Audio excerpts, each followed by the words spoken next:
श्री स्वामी समर्थ. जय जय स्वामी समर्थ. तुम्हा सर्वांचं पुन्हा एकदा अगदी मनापासून आपल्या या नवीन व्हिडिओमध्ये मी स्वागत करते. येत्या 6 जुलै रोजी रविवारी आहे आषाढी एकादशी. आषाढी एकादशीलाच देवशयनी एकादशी असं सुद्धा म्हटलं जातं आणि याच एकादशीला सर्व एकादशींची महाराणी असं सुद्धा म्हटलं जातं. आषाढी एकादशीला हिंदू धर्मामध्ये खूपच महत्त्व आहे. या दिवशी भगवान विष्णूंची पूजा केली जाते आणि या दिवशी उपवाससुद्धा केला जातो. आषाढी एकादशीलाच श्रीहरी विष्णू हे निद्रिस्त होत असतात आणि या दिवसापासूनच चातुर्मासा सुरू होत असतो. आषाढी एकादशीचं व्रत केल्याने धन, आरोग्य आणि समृद्धी आपल्याला मिळत असते आणि तसंच आपल्या सर्व पापांचा नाश होऊन आपल्याला मोक्षप्राप्ती होते असं म्हटलं जातं. आषाढी एकादशी ही भगवान विष्णूंना समर्पित आहे आणि या दिवशी विठ्ठलाची पूजा केली जाते. विठ्ठल हे श्रीहरी विष्णूंचेच एक रूप आहे. आषाढी एकादशीला पंढरपुरामध्ये मोठी यात्रा भरते आणि यामध्ये महाराष्ट्रातून लाखो वारकरी हे विठ्ठलाच्या दर्शनासाठी येत असतात. आषाढी एकादशीच्या व्रताला मनोकामना पूर्ण करणारं व्रत असं सुद्धा म्हटलं जातं.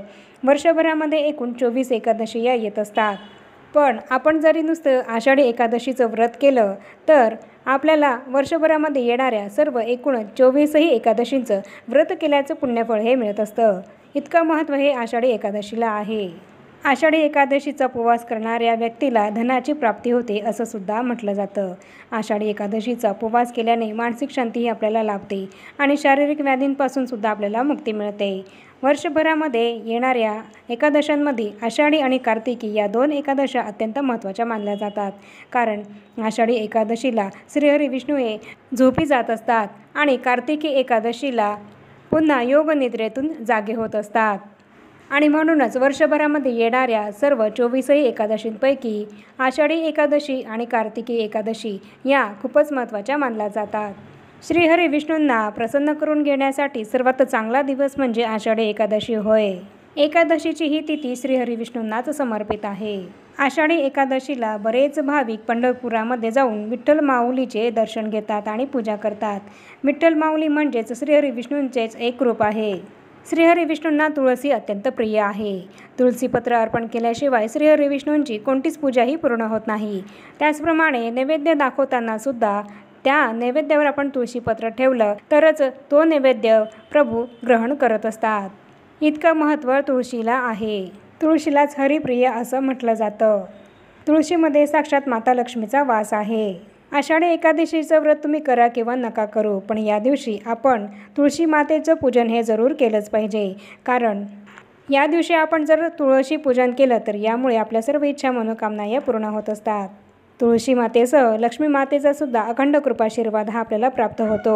तर अशा या श्रीहरी विष्णूंना प्रिय असलेल्या तुळशी मातेच्या समोर आपल्याला आषाढी एकादशीच्या दिवशी हे 2 शब्द बोलायचे आहेत, जेणेकरून श्रीहरी विष्णूंसह माता लक्ष्मीही सुद्धा आपल्यावर प्रसन्न होईल आणि आपल्या घरामध्ये माता लक्ष्मीचा अखंड कृपाशीर्वाद हा राहील. माता लक्ष्मी आपल्या घरात अखंड वास करेल आणि त्याचप्रमाणे आपल्या ज्या काही इच्छा आहेत, मनोकामना आहेत, त्यासुद्धा या माता लक्ष्मीच्या आणि श्रीहरी विष्णूंच्या कृपेने पूर्ण होतील. आषाढी एकादशीचा दिवस हा अत्यंत परमपावन आणि महत्त्वपूर्ण दिवस आहे आणि अशा महत्त्वपूर्ण तिथीला, महत्त्वपूर्ण दिवसाला जर आपण काही उपाय, काही सेवा केले तर यामुळे त्याचं फळ आपल्याला अनंतपटीने नक्कीच मिळत असतं.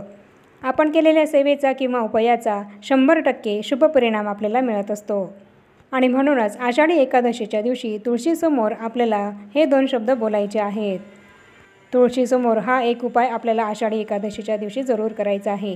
तर हाच उपाय आपल्याला कसा करायचा आहे याबद्दलच संपूर्ण माहिती मी तुम्हाला आपल्या आजच्या या व्हिडिओमध्ये देणार आहे आणि म्हणूनच हा उपाय आपल्याला कसा आणि केव्हा करायचा आहे याबद्दलच संपूर्ण माहिती जाणून घेण्यासाठी तुम्ही हा व्हिडिओ कुठे स्किप न करता शेवटपर्यंत नक्की बघा.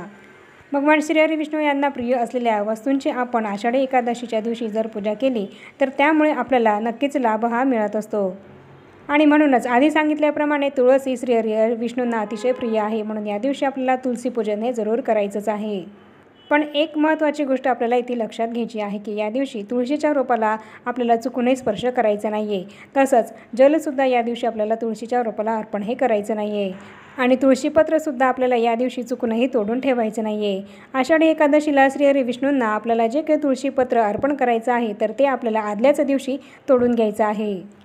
आषाढी एकादशीला तुम्ही हा उपाय कराल तर यामुळे श्री विष्णू हे तुमच्यावर प्रसन्न होतील आणि तुमच्या जीवनातील सर्व काही संकट, अडचणी, समस्या दूर होऊन तुमची भरभरून खूप प्रगती होईल. तुमच्या मनामध्ये जी कोणतीही इच्छा असेल आणि ती इच्छा खूप दिवसांपासून पूर्ण होत नसेल, अशी सुद्धा इच्छा तुमची हा उपाय केल्यामुळे नक्की पूर्ण होईल. तुमचं दारिद्र्य हे दूर होईल. आपल्या प्रत्येकाच्या घरामध्ये तुळस असते. ज्या घरात तुळशीचं रोप आहे आणि तुळशीची रोज पूजा केली जाते, अशा घरामध्ये वाईट गोष्टींचा प्रभाव हा कमी असतो. अशा घरात आर्थिक समस्यासुद्धा कधीच जाणवत नाहीत.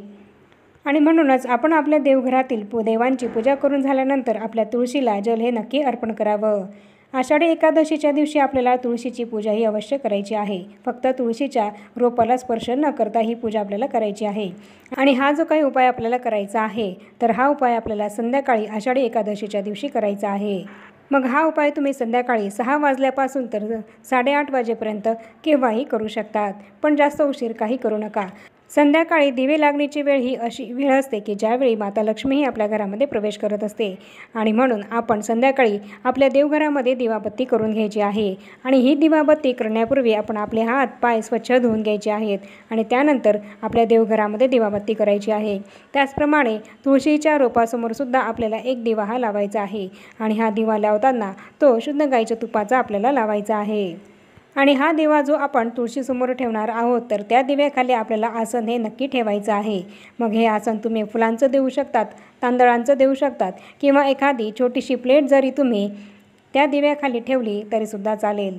पण हा दिवा तुम्हाला असाच जमिनीवर चुकूनही तुळशीसमोर ठेवायचा नाही आहे. त्याला आसन हे जरूर द्यायचं आहे. या पद्धतीने तुळशीसमोर दिवा लावून झाल्यानंतर तुम्हाला पुन्हा संध्याकाळी तुळशीची हळद, कुंकू, अक्षता, फूल अर्पण करून पूजा करून घ्यायची आहे आणि दिवा अगरबत्ती हे आपल्याला ओवाळून घ्यायचं आहे.